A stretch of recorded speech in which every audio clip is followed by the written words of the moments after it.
What up? What up?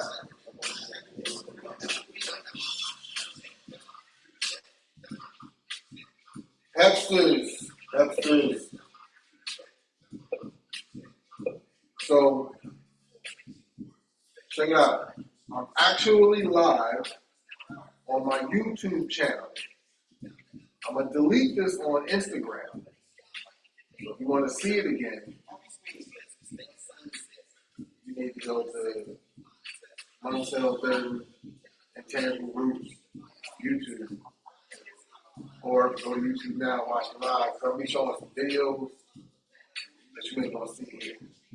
So, catch me on YouTube.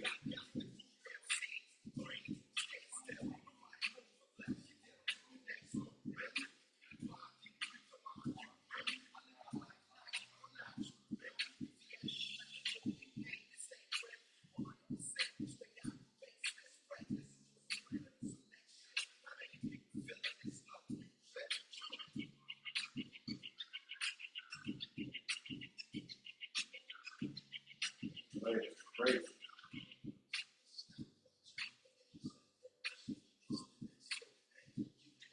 Go to YouTube. Let me know if y'all can hear me.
I'm going to jump in this YouTube so I can make sure y'all hear me.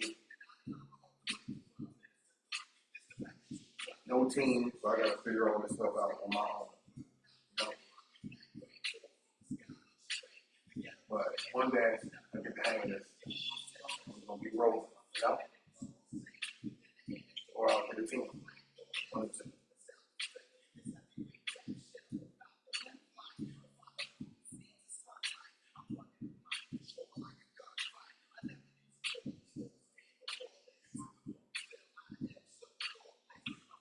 So if you're in the YouTube channel, hit the chat. Let me know you can hear me. Put a 1 in the chat.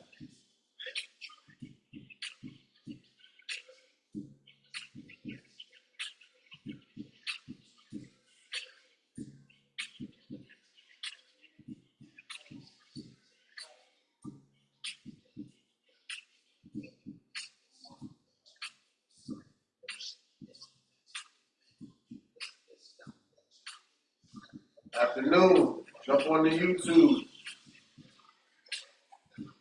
There will be videos there. Today's discussion is going to be around teaching steps versus teaching culture.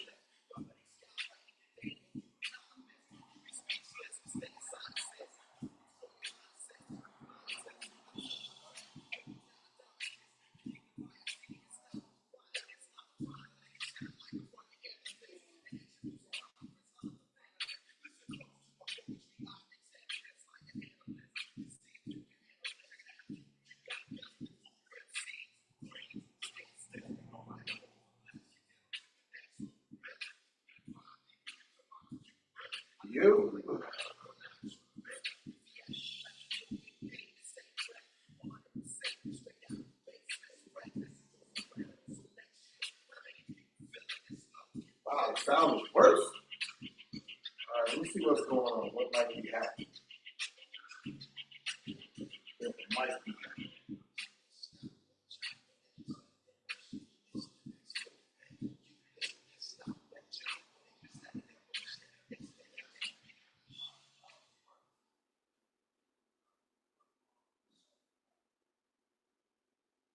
Dump the music for one.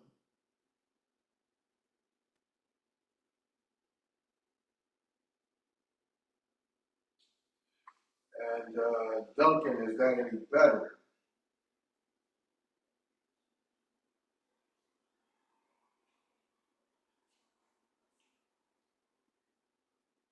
Is the sound any better?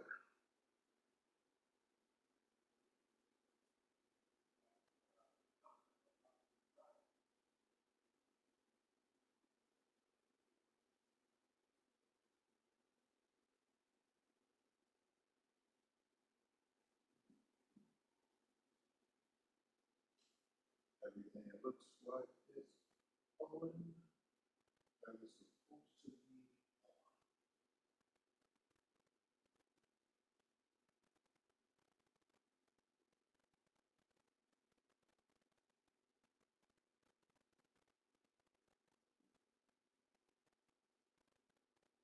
Man, it's always an issue, right?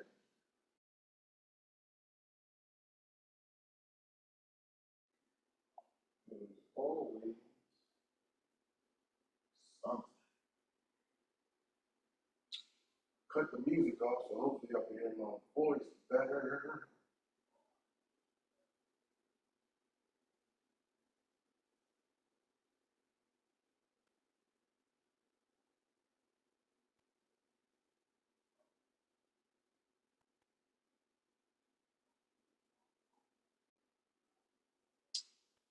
Is that any better? Sounds like underwater here. Ah, is that any better? Let me know, let me know, let me know.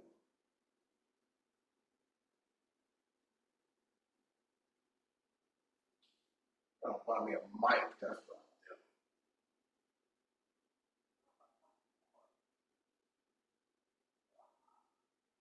a microphone, microphone.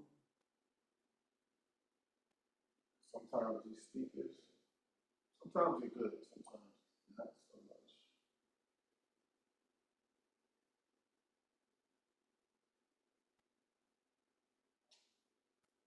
Let me know, Dump, still the same.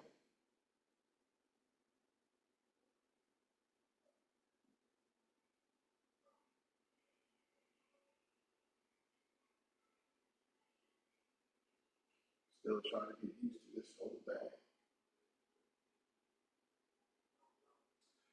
You're jumping in on, nope, still not.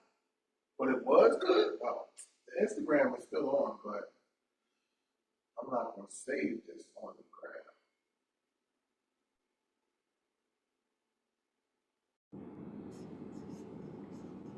You know, so I got to do the trial and error to make sure we get this rocking here at some point. So y'all are here for the witnessing of the trial and the error to get it all together. So yeah, I'm pushing all kind of things. So in the chat, let me know if it gets any better. I know y'all on the gram waiting, but I know it sounds good on the gram. But what's going on? Oh, Shucky said it's fixed. Word up. So, give me a hot second. Let me grab my tea, and then we can get into this. I'm gonna play some. Put the music back on for y'all.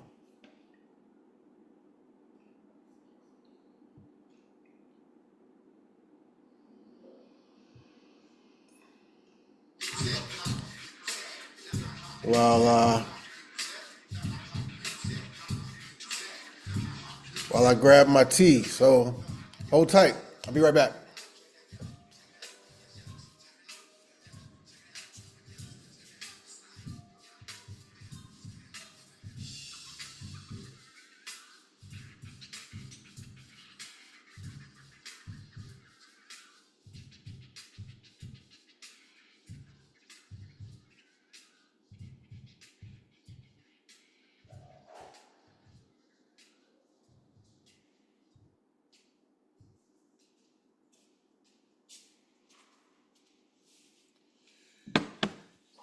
Yeah, I got the roots on repeat. What up?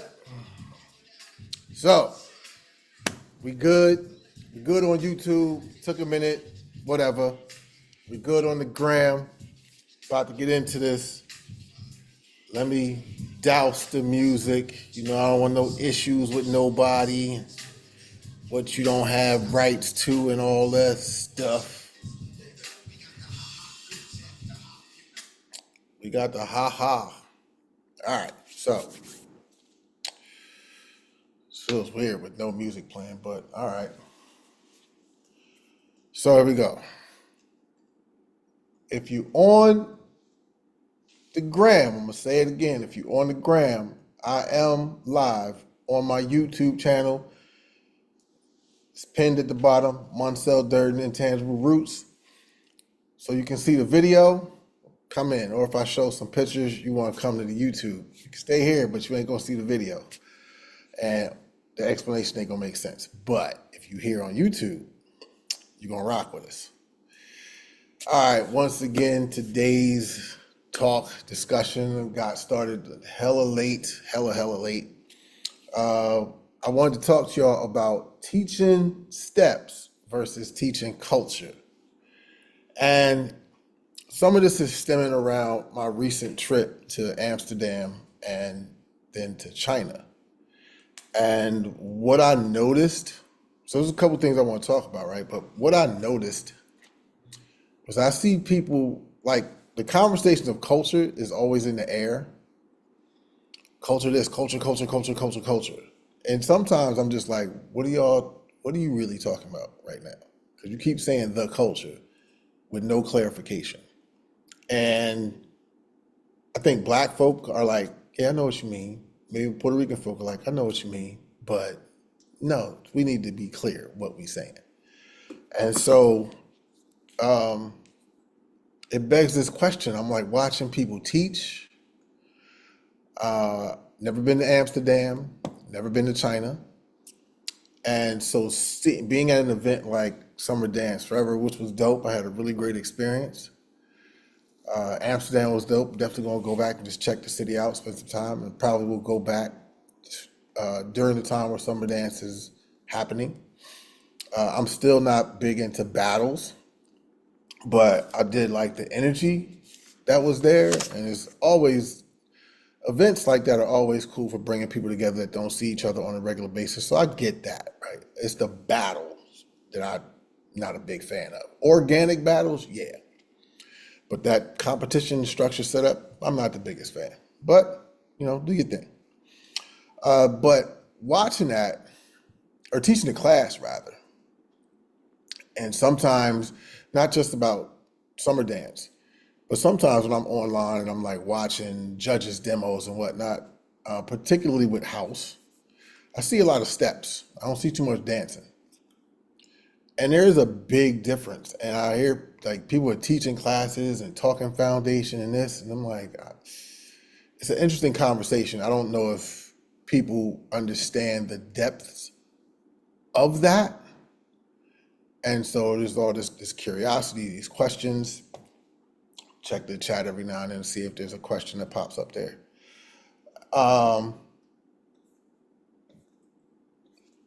YouTube is kind of okay. Even now, YouTube's kind of okay.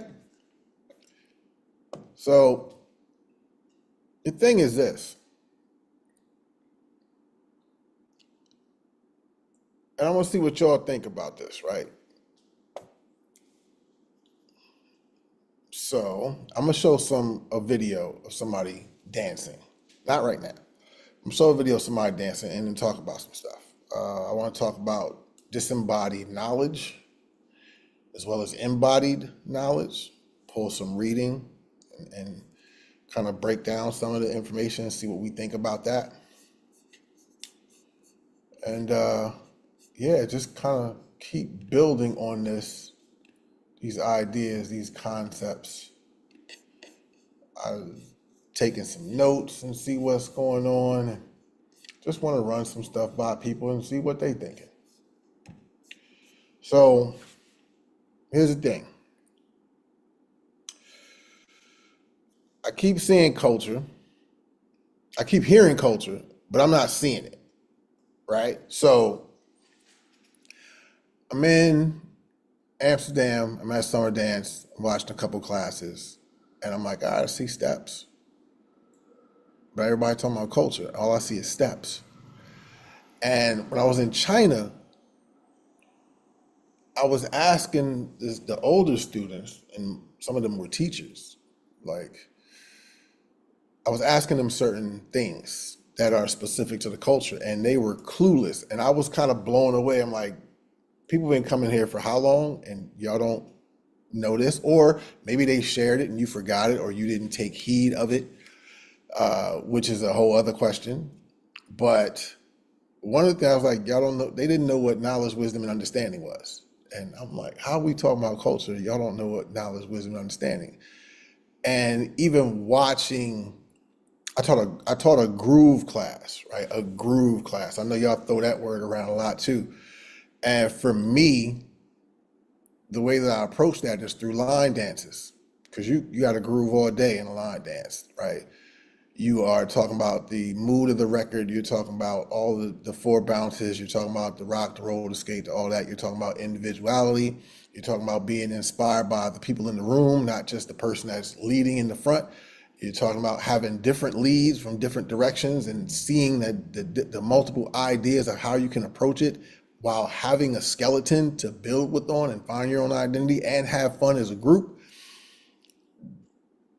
To me, that's the best way to get into the groove. And I got that idea from my coworker, Sabela Grimes.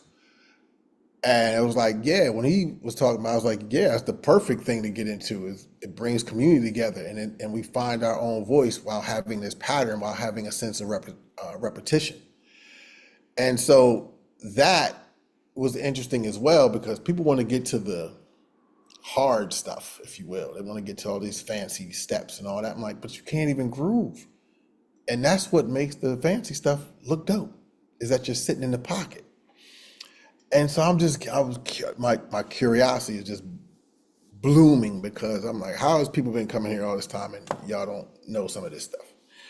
And how are you going to talk about, because this is going to be like a part one. This is too much for me to get into in one moment, but how are you talking about hip hop and not talking about the cultural root, right? And I think there's a lot of disconnect between hip hop culture, which is a subculture that comes out of this primary culture, and in that not being understood, and then the idea of the understanding that it is the lived experience through the primary culture that informs your movement practice in this subculture. Is that making sense? Check in the chat. So if y'all have questions in the chat, or you have questions on Instagram, throw them in there. I'll try to catch them. It's just me. There's no team. But that's the thing. And so some of the stuff that was coming up was like, how are we talking about cipher? And you've never heard of supreme mathematics, but yet people are still talking about, oh, culture, culture, culture. You in hip hop, you screaming cipher, cipher, cipher, and you don't know anything about supreme mathematics, or you don't know anything about 5%ers, then where's the cultural part of this, right? And it breeds a whole other understanding. And the biggest question is this: should we be teaching culture? And if so, how much of it should we be teaching? There's the question. Should we be teaching culture? And if so, how much of that? Because just because you can come to the barbecue doesn't mean you should have access to grandma's special recipe. So, is that the reason I can ask questions about cultural identity and practice and people don't know? Because people are like, I'm not going to give you that much. But then it's interesting because you look at a lot of other cultural practices. You see it in African practice, you see it in like Asian practices with like martial arts. No matter what ethnic group you come from, you can have to a degree, a great degree, I might argue, access to a lot of the cultural stuff. You ain't gonna get the secret recipe, but you will get some information about things. So that, like, what is happening in that space? Because everybody with this hip hop thing is thinking they're doing the thing and they're not. And they're not understanding where to even pull from. So there is a way, I think, or I believe, to engage people in a way to have a sense of understanding that allows them to pull from their lived experience and blend that with the things that are hip hop, if that makes sense for you. And so I want to talk about a couple things, and let's just dive in because I'm not staying in here all day. Let me give me a sip of tea. Not staying here all day with this. We read something to y'all and see what y'all gather from this. Because not since the Olympics, but it's been a lot of talk about a lot of different things, and I don't know if we're all having the same conversation. Probably not. The curiosity is very high with understandings of what it is, and you got a lot of people out here who have platforms, a bunch of followers, talking a bunch of nonsense, don't really participate in hip hop like that, but they sort of mainstream people, and a lot of mainstream people, and this is like, with all due respect, a lot of mainstream people listen to rap music and think they understand hip hop culture and don't know what's going on, because all the comments about they're not even breaking no more. People been breaking. I don't know what you talking about. Like just because you saw it in the 80s and you stopped doing it, or you aged out, or you went into college or got a job, or whatever your life situation was, you turned and went into a different direction. A lot of cats are still doing the thing and been still doing the thing, and events have been going on, and you just unaware. You're in the rap music. Nothing wrong with that, but don't act like you know all of other facets that's going on under this label, hip hop, when you clueless. But teaching is the thing today. And so some of the talks have tried to disconnect hip hop from the African diaspora, which is ludicrous to me. If you're familiar with Tariq Nasheed, making his film Microphone Check, and just listening to some of the talks, I was just like, this dude definitely has an agenda. Maybe he thinks he doesn't. I don't know, but it sounds like he does, because how can you possibly say that in looking at the origins of hip hop, and these are Tariq's words, and if I'm not mistaken, it's in the film, but we shouldn't really look to the Bronx. We should look to South Carolina, because that's where a lot of the pioneers and stuff come from, or the roots and family come from South Carolina. And it's just like, well, where do you think they came from? Because they certainly didn't spring up out of the ground. South Carolina was one of the largest slave ports in the country.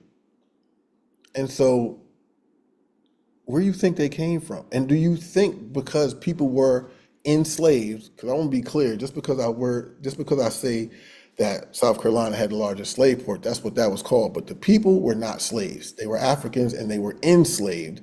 Let's be clear about that. The language is important. It has intrinsic value, and we need to be clear what we're saying because there's connotations behind these words. So, do you think that because people were forced migrated here, that they somehow forgot their cultural practice?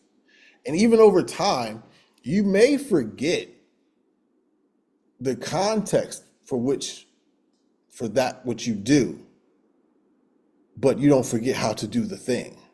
So the practice still happened. There was a disconnect over time between its origin and possibly meaning, but people still did the thing.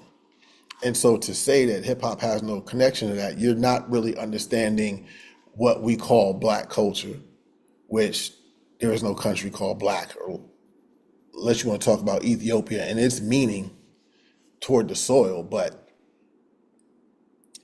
it's still African culture and it's broken up and it's still having that retention of what Melvin Herskowitz called the Africanist, right? It may not be purely African, but it's Africanist in its cultural root, in its aesthetic, and that's still there.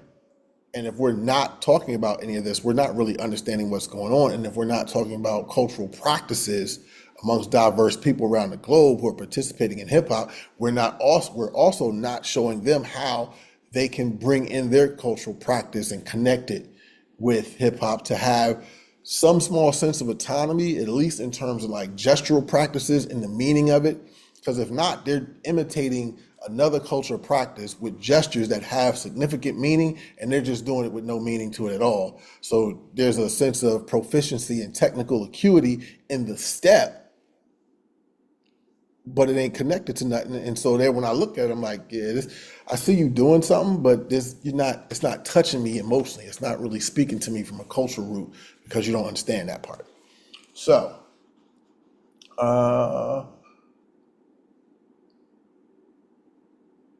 everything I'm talking about can also be applied to Lindy Hop.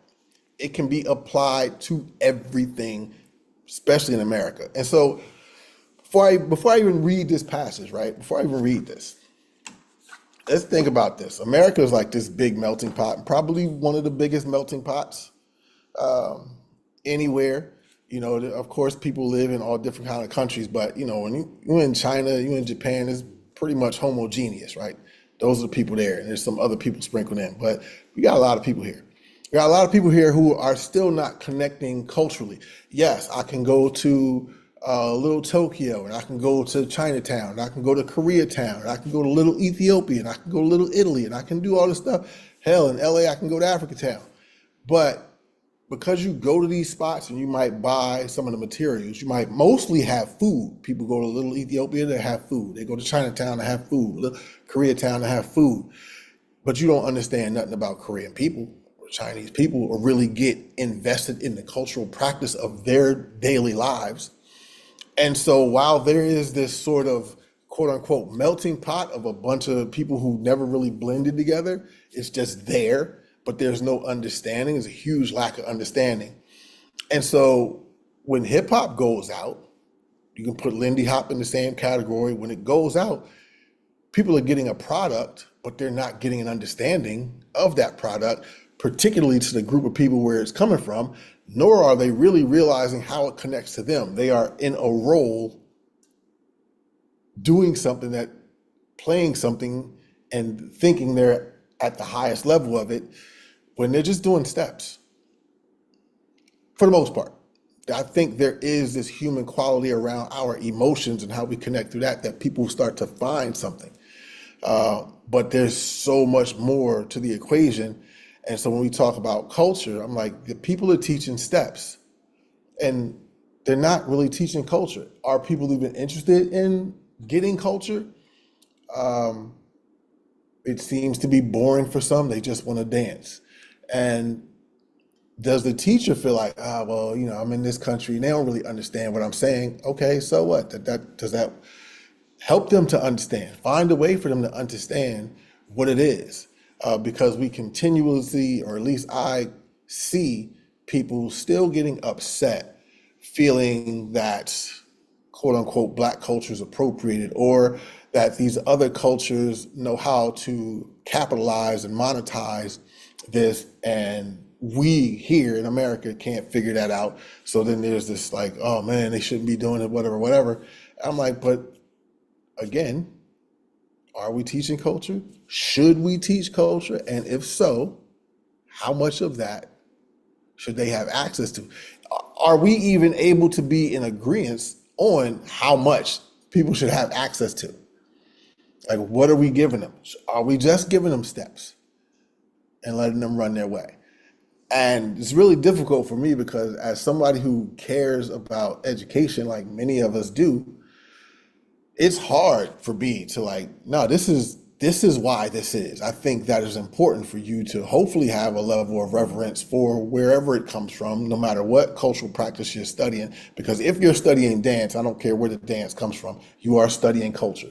You are studying about or learning about, or hopefully you should be learning about a group of people, their practice as an art, the ways of expressing themselves, what is valuable to them. And these things are not synonymous across the board. Like, we have completely different perspectives on what reverence even is. And we see that all the time in the dance. We see that definitely through the internet, because you can jump online and start learning a dance, and whether you took a class or not, you'll build from the thing that you saw on the internet and just off to the races. And here, at least in my experiences, you could get checked for that, right? So the same example I use all the time, and some of y'all have heard me say this before. Who's a grifter? Y'all talking about? That when you think about level of reverence, and I'm not saying we're not guilty of doing this here as well, but for the most part, if you see somebody who does crumping, and you see somebody who does Chicago footwork, and you see somebody who does Harlem Light Feet, that's what they do. They represent the communities that they're from, and they're proud about that. Like, this dance came from my city. But those same people are still very well skilled enough to do the other's dance, probably even teach it, but they don't, because they're representing where they're from. And that's a different question when this thing is global the way it is. How are you representing where you're from? What part of you shows up in the dance? Or is it just, I think this is what, or I thought or was taught, this is what you're supposed to do because the dance comes from here. Well, dance comes from here, and it has certain meanings that a lot of people don't know. And then even in the space of not knowing the context behind that, there can lack a level of creativity because you don't have the connotation to build on what that thing even means, right? For example, when I was in China, I asked them about the dance Hit Them Folks, and everybody does that when they see Hit Them Folks, or when they even do Hit Them Folks, everything is always the same thing. And most people don't know the origins of it, the meaning of it. They're just doing the gesture. And once I told those students, and again, most of them were teachers, and some of their students, but once I told them that Hit Them Folks was based on a basketball reference, it was created in Columbus, Georgia, by a kid named Day Day and his friends. Booker T. Washington Projects. Day Day said that people should know that, so I made sure I say that. But the motions he went through explaining it was like, this is dribbling the ball, this is pass the ball, assist, and you dunk. Well, the moment you understand this is a dunk, then the creativity gets crazy. Because now you can alley-oop somebody else and they can two-hand dunk. You can do a 360 and dunk. You can stretch out, like you can do all these crazy things, but everybody hits them folks the same way. Boom. Because you don't have the context. You don't know what it means, and therefore you're going to possibly lack a level of creativity. Because once you understand, oh, this is dunking a basketball, oh my God, I'm gonna do all this stuff. Hell, you might cross over and then hit you and stop just doing the simple thing. But we got to have that. And again, that goes with the cultural practice, because the gesture of Hit Them Folks, the practice of it has nothing to do with dance. It is something that kids do. You hang out on the playground and you turn that, which is part of your lived experience, into a dance. I've said this many times before. Oh yeah, the guy that did microphone check, man, listen, he out for them likes. I don't know what his agenda is, but I just was interested in the fact that he has this idea that the African diaspora has nothing to do with it, that everything is created here. And I'm like, you either saying that because you know it's going to arouse people, and those who are not very knowledgeable about these practices are just going to jump on your coattails and ride, because you can break everything he says down and make the connections clear connections. So whatever. Try not to get stuck up in that. But these are the things I'm interested in right now. Give me a time check. All right, because we can't be in here all day. So let's get to this. I'm still checking for the questions and the pop-ups. All right. So let's check this out. This is bring this to y'all. This is a book by Yvonne Daniels that I had the pleasure of meeting some years ago and befriending. This is her book, Dancing Wisdom. It's embodied knowledge in Haitian voodoo, Gubin, Yoruba, and Bayan Candomblé. And I was just reading this one part, and I was like, yeah, this would be good to kind of talk about, to bring to the discussion and see what y'all think. And maybe we'll sort of decode some of this, because got a little bit of time, not a lot. But so there's one page here, page 56, where she mentions when enslaved Africans, remember, enslaved, not slaves. When enslaved Africans reached American shores, their memories and behaviors gradually refashioned whole liturgical orders, right? It's going into this really religious practice, which I'm gonna bring back around to our use of the word cipher and the lack of understanding we have with cultural practice and meaning. She goes on to say that reformulated, said those practices reformulated in a new environment, correct, but they didn't just spring up out of nowhere, right? They reformulated in a new environment. West and West Central Africa ethnic groups differences coalesced. Later, under constraints of several competitive belief practices, Roman Catholicism, Presbyterian spiritualism, these worship practices again shifted, adapted, and reconfigured in new forms, right? We're still building on what was there before. The new rituals, procedures echo the resonating core of Fan, Yoruba, Congo, Angola religious practices. African American belief systems utilize the survival structures of ancient performance practices. Now, when we start thinking about that, these ancient performance practices, and you think about, as I mentioned earlier, cipher. If I mention the word cipher and you don't know who Clarence 13X is, or Clarence Edward Smith is his real name, Clarence 13X is, and his plight from the Nation of Islam to then creating nations of gods on earth, aka 5%ers, and developing supreme mathematics, then you're already confused. I remember when I stayed in Sweden, I think 2011, for about 3 months, and I was staying with a friend, and we just got into a discussion around his favorite MCs. And it was interesting to me because pretty much everybody he had named at the time was a 5%er. And so I was like, wow, everybody you like's a 5%er. And he was like, what? What's that? And I had to break down what 5%ers are. For you, just do a YouTube or Google search of 5%ers and you'll get a ton of information. Nations of Gods on Earth, you'll get a ton of information. And to understand that in the deep structure is to understand that connection to the word, the whole reason we even use the word cipher because of Clarence 13X. So dig into supreme mathematics. And even before going into that, let me see if I can pull this up and y'all can hear this.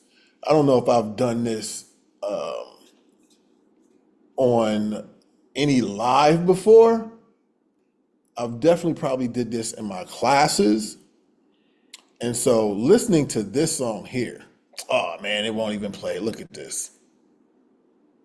Don't you hate that? You got something cooking, and then there's always like this issue. There's always this issue. Let me see if I can pull this up, and if it's not a problem. If it is not a problem, there's always some kind of problem going on. But just to play, let's see if this doesn't play, I'll just explain it. Let's see what happens. Let's see what happens. Are we getting any kind of play going on here? No, it's not playing. Boo. All right, whatever. So I just had to explain it.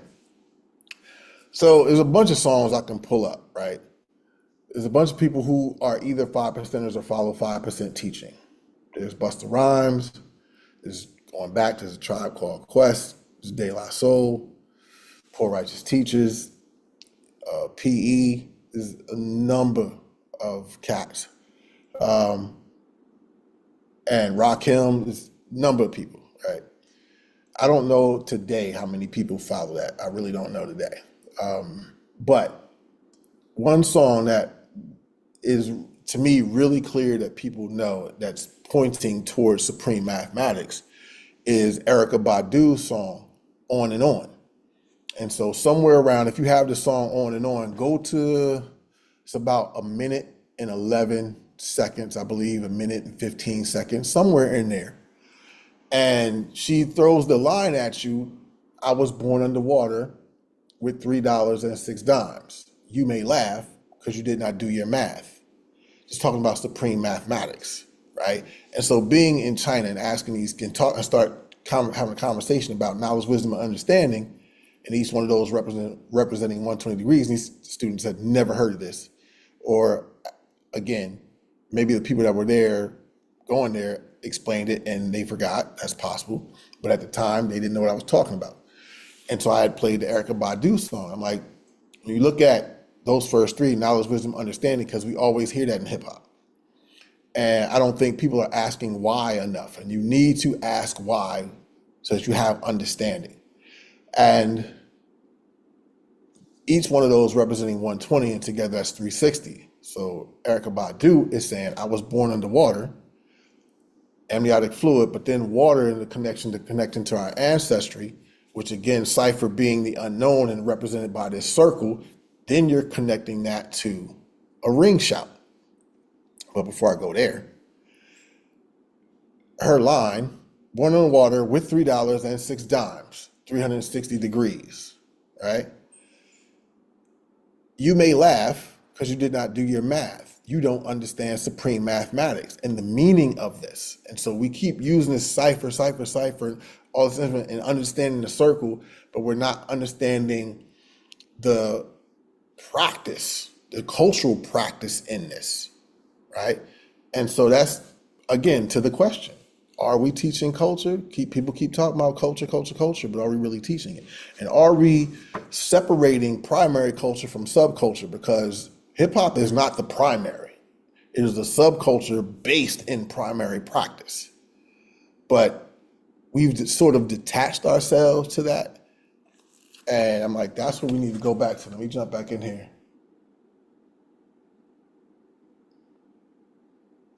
Call and response that's not just call and response. The call and response is definitely a part of it. But this is its own thing. And then call and response plays into that. Like a lot of these, I hate to say the word elements because then we might confuse them with hip hop elements, but possibly these aesthetics that are visible. So when you talk about Africanist aesthetics, and again, I'm talking about the cultural root, the retentions, the things that we have retained. what has been said or used are things like percussiveness as part of the Africanist aesthetic. And some of these have crossovers in other cultural practices, right? But part of that Africanist aesthetic is this orientation to the earth, right? This very grounded, rooted movement that is giving energy to the earth while also pulling energy from the earth. So you're talking about this orientation to the earth, you're talking about a percussiveness, you're talking about polyrhythms, polycentrism, you're talking about possibly having something in your hand, you're talking about a sense of community, you are talking about call and response, right? These are part of the practices, but you do find those in other cultural practices. Like you do find percussiveness in European structured dances, particularly Irish jig, Scottish Highlander, English clog. You do find that level of percussiousness there, but you don't really find polyrhythm. That's something that was particularly done on the African continent. And so you have these aesthetics, if you will, that you can look at that are also a part of the continuum. But to think that we lost the practice, we might have lost the meaning over the years, but we didn't lose the practice. That's so deeply embedded in us that I don't think we even understand the ways it show up. A lot of stuff in America, they talk about, American culture. I don't really know what that is, but I know a lot of what America produces is based in African retention and the continuum of that retention and its reformations and development throughout the years. So while the circumstances of the environment here are very particular to the time period of what happened here, the responses to that are, yes, based on what was happening in that moment, but are still retained in the deep structure that is not bound by time and geography, that those things continue. So I'm just going back and forth trying to check these chats.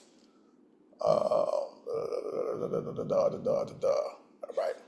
Trying to keep up with y'all. It's a lot to do when you're just one person. So we left off with ancient performance practices. And this performance is not, I don't think she's relegating this just to like this idea of hitting the stage, but performance in the way that of the lived experience, not performative, but in the lived experience and what's going on, and how that shows up in that practice of doing the thing, right? She also goes on. There's another section talking about disembodied knowledge, which I'm also thinking about in the connection of learning these steps, but not having any context to the step.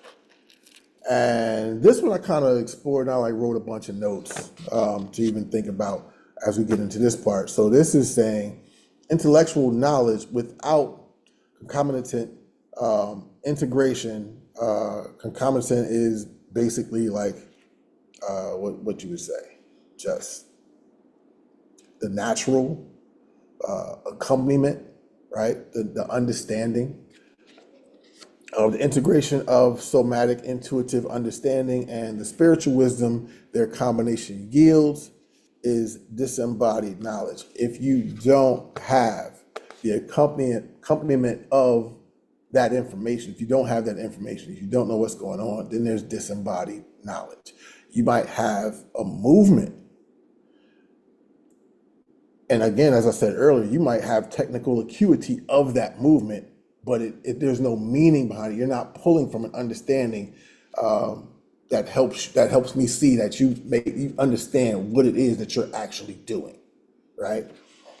She goes on, let's jump around a little bit. She goes on, the lay public, including ritual community members, students, and others, have been encouraged to think of scientific theoretical knowledge as superior to rather than equal to practical, experimental, or kinesthetic knowledge. And was that what I read earlier? I was thinking about, let me see, what does my notes say? What does my notes say? I was reading this earlier today, thinking about this, and I was like, maybe we should bring this in. But let me make sure I'm looking at the part that I was thinking about. Before we kick off a little bit more,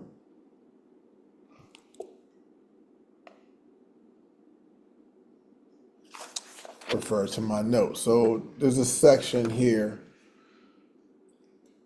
and that again, we're still talking about this lack of importance, the meaning of it in the body, this embodiment, sort of lacking this idea of importance. And people are not having, they're just not understanding why that is important. And so then it becomes about a different understanding of performance that is about gestural practice and just lacks any kind of meaning because, again, there's no connotation. It's been compartmentalized in a way where it's not connected to what the value of the movement is coming from, why it even developed. And in my notes, what stuck out to me, I don't see it right here, maybe I'm on the wrong page, but performance practices offer both individual and societal benefits. The intellectual compartmentalized only model of knowledge has deficiencies which appear in narrow, inflexible perspectives. We can find these consequences ultimately in disruptive social behaviors, deliberating states of self-worth.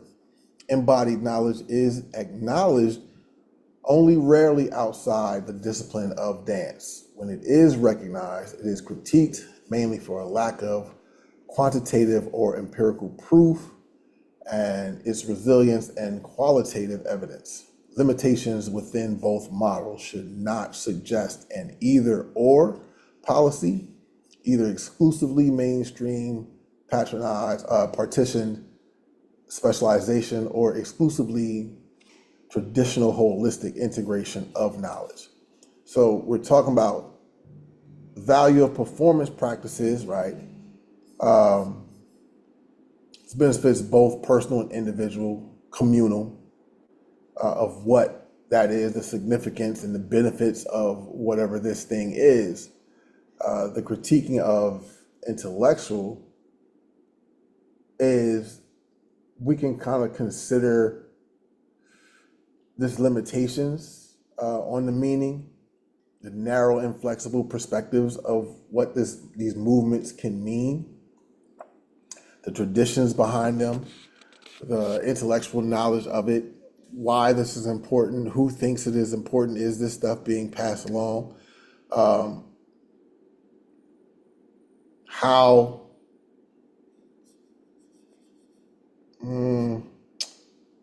sometimes you might have a lack of empathy or social disconnection, understanding the states of self-worth, how things can be undervalued or misunderstood due to a lack of holistic knowledge.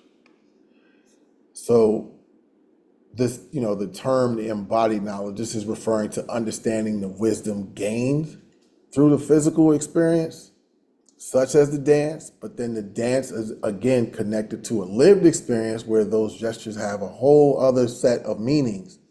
And then we just have fun with doing whatever the thing is. Like, same with Hit Them Folks, you can think about the nene. Most people know how to do the nene or what the nene is, or they've seen the nene. But the context of the nene sort of gets lost. They don't know, like, the nene is actually saying, talk to the hand. This is a dance that was inspired by Martin Lawrence's TV show character, Shanae. And that character represented the negative stereotypical characteristics of the quote unquote angry black girl. So the whole idea behind the hand going up and the rolling the neck is really backing up, I ain't trying to hear it. And that brings on a different understanding of what your interpretation of or your creativity of it. You see that amongst black kids who understand the narrative, even if they don't know the story behind how the dance is made. they'll make the connection between this because of the gestural practice and how common it was in the Black community, particularly in the 90s. That again has something to do with gestural practice and cultural practice that has nothing to do with dance, but it is made a dance. And of course, most dances globally, no matter what ethnic group you come from, are made up out of the lived experience. You just turn the thing that happened and you make a dance out of it. That's what really happens a lot of times. That gets lost in the conversation as well. And so, going back to my notes,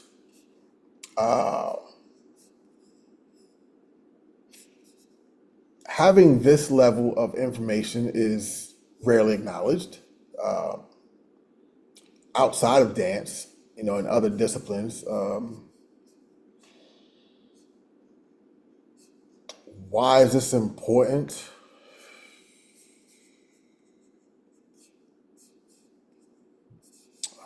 Just reason through my notes what I think was important. Is a sense of like kind of advocating for a more inclusive, integrated understanding of knowledge, right? Something that sort of values the specialization and the embodied forms.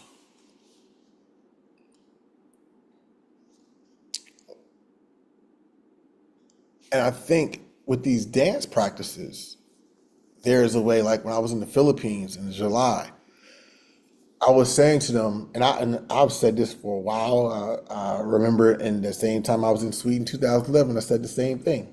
And this is my belief. And I was telling them in the Philippines, like, what are the gestural practices that have meaning to you here? And I was able to see some young students rehearsing for a performance of their folkloric dances, and then I saw some professionals later that week perform those same dances. And I noticed gestures in it. And I was like, you know what, if you not change the gesture, but if you change the bounce in that gesture to this bounce, it'll feel like a hip hop dance. And then they were also telling me they had dances that they created up based off of things that happened in the Philippines.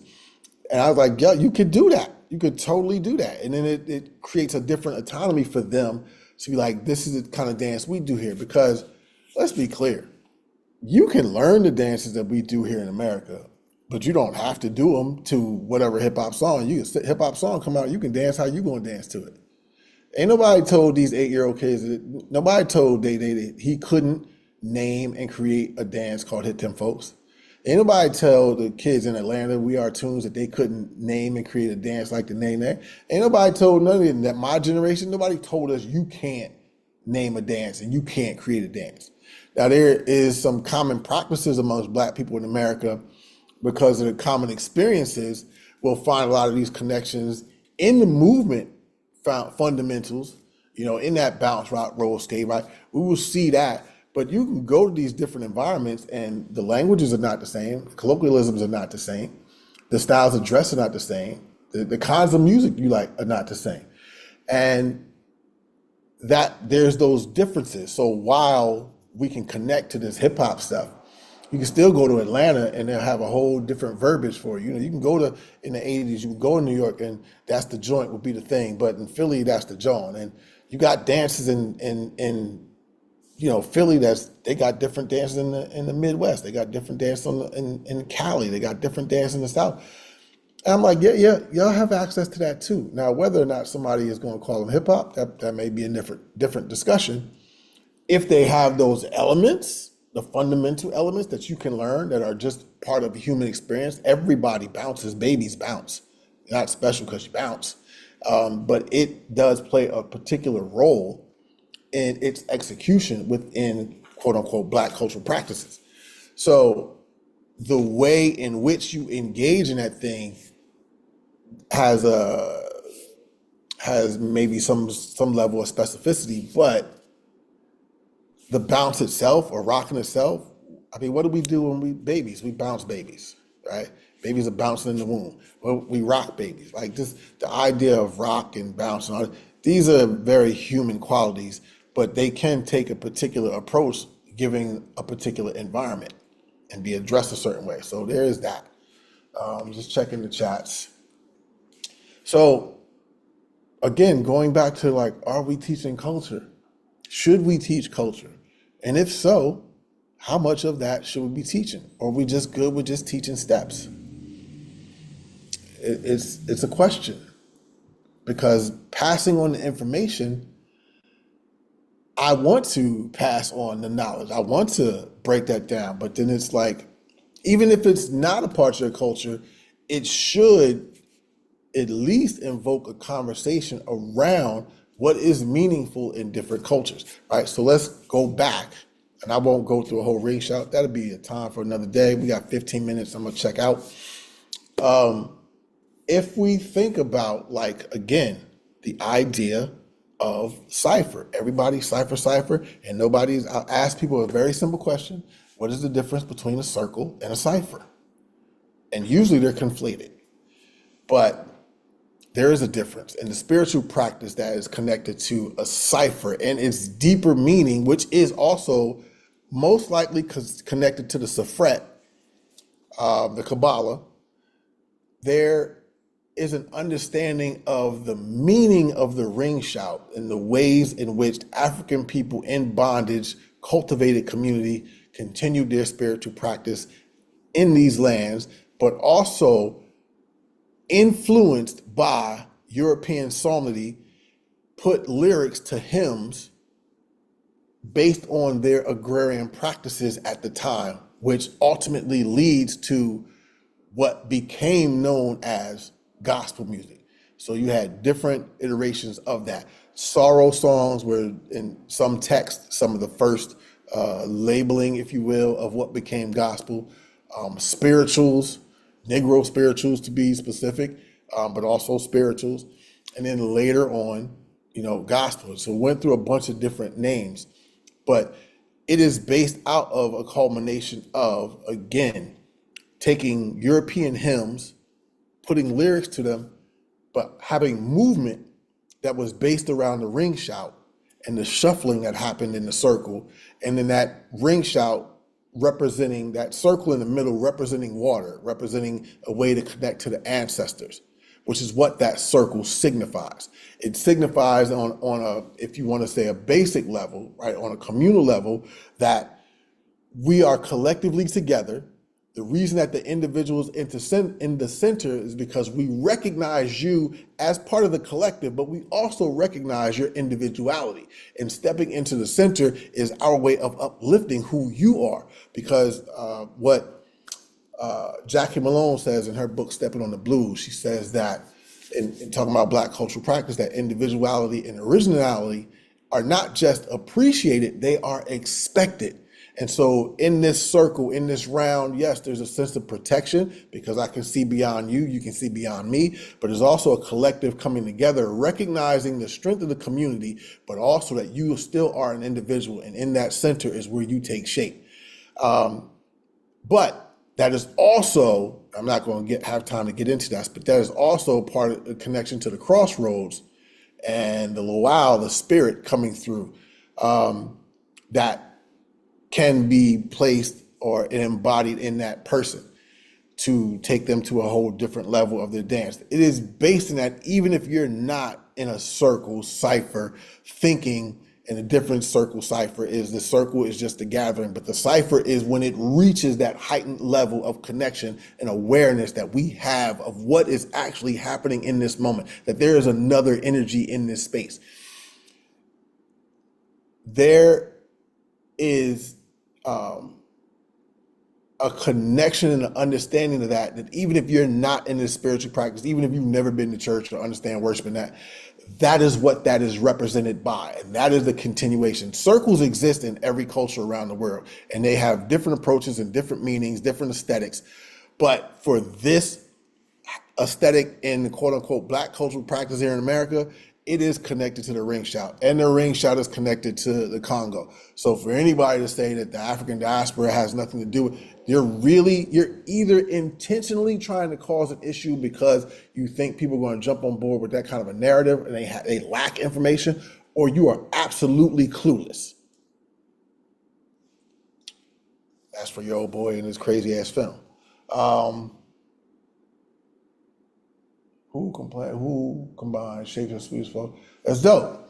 It's dope. I'm all for it. I'm all for it when you're like finding ways of connecting to movement that allow you to bring in your own cultural ideas. And that's not to say you need to override something, but if we're talking about a coming together of cultural practice, you cannot just imitate somebody else's cultural practice and not have any understanding of what that even means.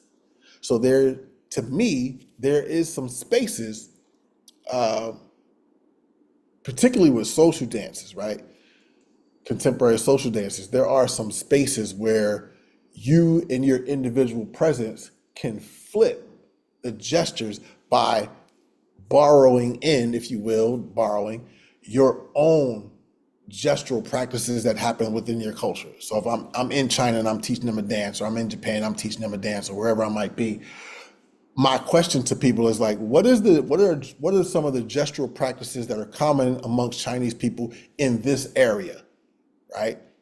Are there any? Is there something that Chinese people do in the way that they gesture, in the way they talk, in the way that they walk?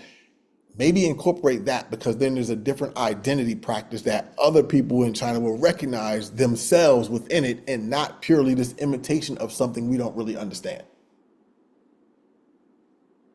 Just a thought. So again, are we teaching culture, or are we just teaching steps? And for the most part, I think we're just teaching steps, but begs the question again, should we teach culture? And if so, how much should people have access to? How much of that grandma's recipe are they supposed to get? Or are they supposed to get none of the grandma's recipe and then just enjoy the pie? Just enjoy the food. Ask away, but you can't get the ingredients. Oh, it's a question. It's a question.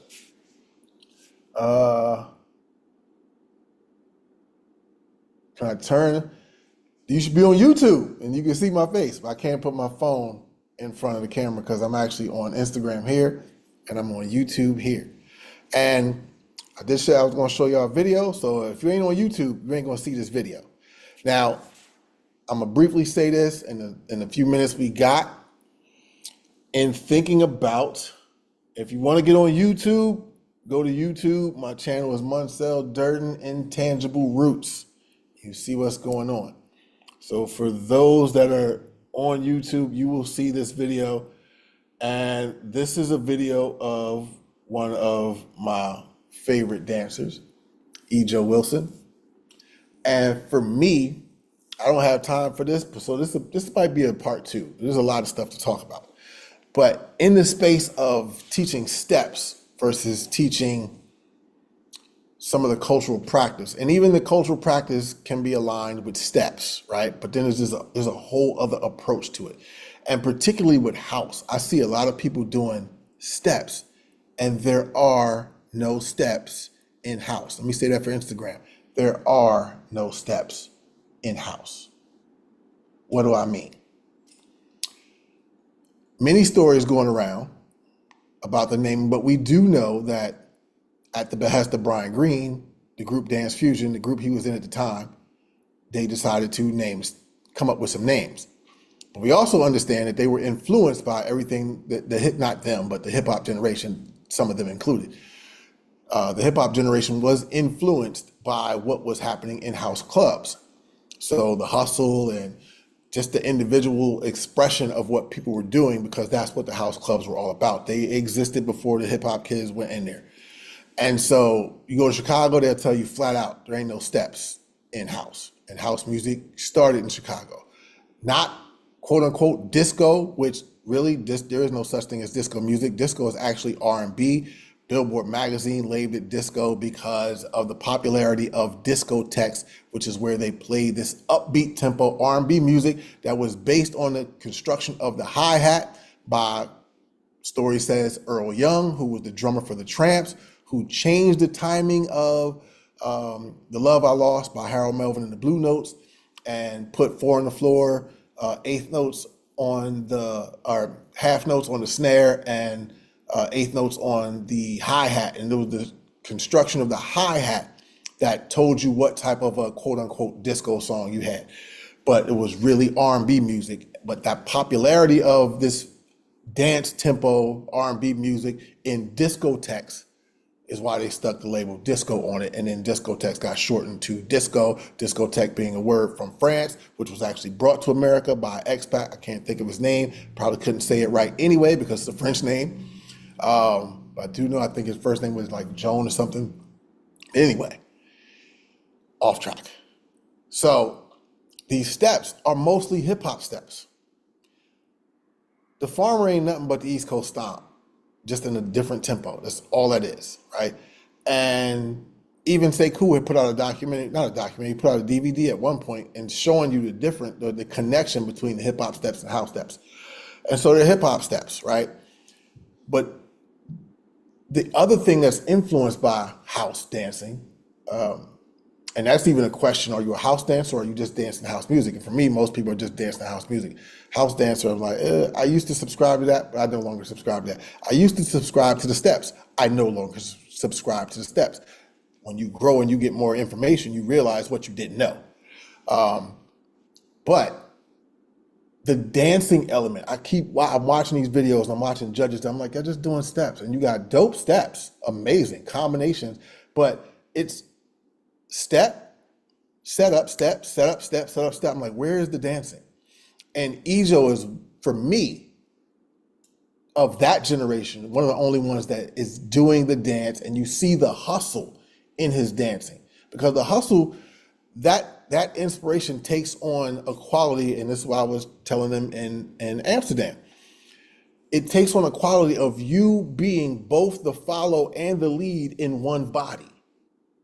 And if I got up and show you some of the steps, it would make sense. But that dancing element, that Ejo can give you performance, that projection, right? This bigger than life, the dynamics of the music, but you really see the melody in his movement, whether he is articulating rhythm through his body in a certain way that gives us a visual of the rhythm structures as well as vocals, but then he's also giving us melody in the vocals in his body, whether the articulation of his shoulders, his arms, and we see the dance as if he is dancing with somebody in the club, not performing big movement, projecting way out here. You see the intimacy in the movement. You see the conversation. You see the story behind the lyrics that he is creating in real time to give us, again, that visual representation of the dance, not just steps. That is connected to the cultural practice, because there are so many people in America that still go to the clubs that the cities that have the clubs to go to, that you will never hear of, who will outdance some of your favorite dancers in the world because they got a regular 9-to-5 job and they go to the clubs on the weekends or whenever the clubs happen and they dance their asses off. But they ain't dancing for a living. And so you don't see them. But it is that. You're dancing to express the song. You're dancing to express your emotions. Your feelings are never wrong. And how that song makes you feel, you emote that, right? We physicalize the audible. And I don't see that a lot of times. I see people trying to hit intricate rhythms. I see people doing steps. And then sometimes the narrative they have doesn't really even match the mood of the song.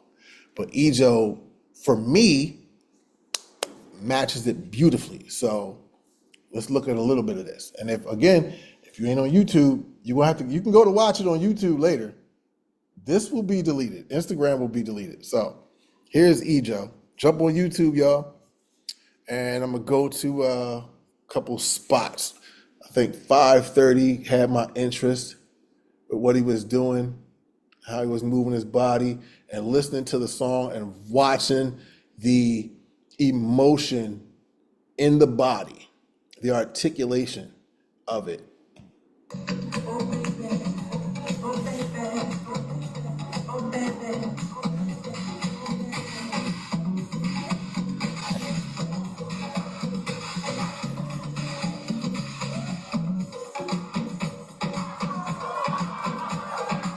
And that's what people are really feeling. It's not about the tricks and the fancy dynamics. When you slow down and you hear the crowd, because you are emotionally connected. I see so many quote unquote house dancers. They got all this foot technicality, nothing in the body. You know, you watch Brian Green. Brian Green is going to give you that song. He is going to bring that song to life. Ejo's another one for me. He's going to bring the song to life.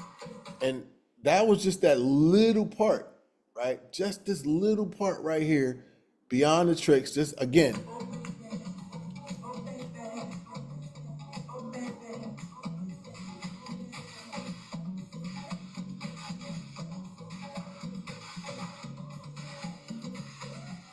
very soft, very simple.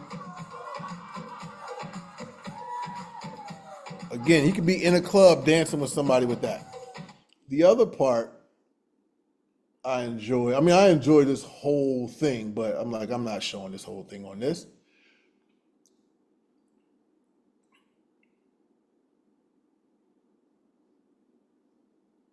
I think this is the part I was looking at.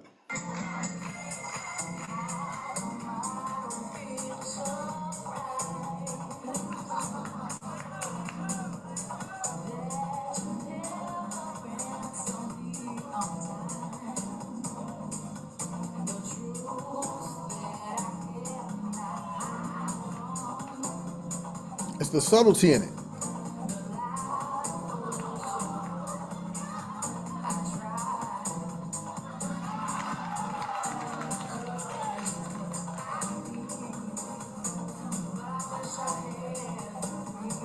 Not so much performing for the audience, but the audience being present to watch him go through his own emotional feeling and connection to this song. While he give you some tricks and such, in between those tricks, he is just giving you his feeling, his connection to it. And there are so many movements that are not named, but the aesthetics of living in New York, because every city has a different aesthetic. There's a different way you walk and dress and talk and communicate in every city. Philly has its own aesthetic, different from New York, different from DC, different from Baltimore. And I went to all the clubs and all these, not all the clubs, but I went to clubs in Baltimore. I went to Paradox. I went to Tracks in DC. I went to Pulsation in Jersey.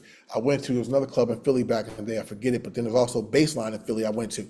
And then, of course, Shelter and Sound Factory Bar just a couple of times at Mars and the Tunnel and the World. I went to these clubs in New York, and there's a different aesthetic. So the steps, forget these damn steps. Dance what you feeling. People are gonna like what you're doing, or they won't like what you're doing. But that ain't got nothing to do with it. You're not defined by steps. You're not defined by which city you want to dance like. Figure out who you are as a dancer and let that music move you and dance. That doesn't mean you can't do the steps. Of course you can do the steps.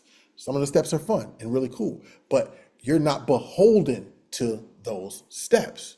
You are sort of beholden to the music and how the music makes you feel and how you want to move. So if you got ballet in your body, let it out. If you got modern in your body, let it out. You got martial arts in your body, let it out. If you have nothing in your body, whatever's in there, let that out too.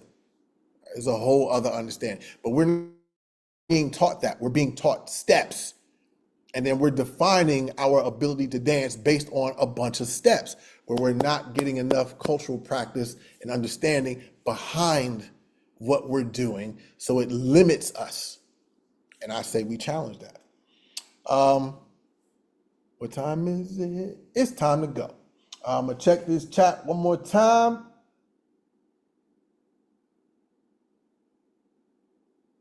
What? You also won't last the whole night. I know that's right. You will not last all night just doing a bunch of steps.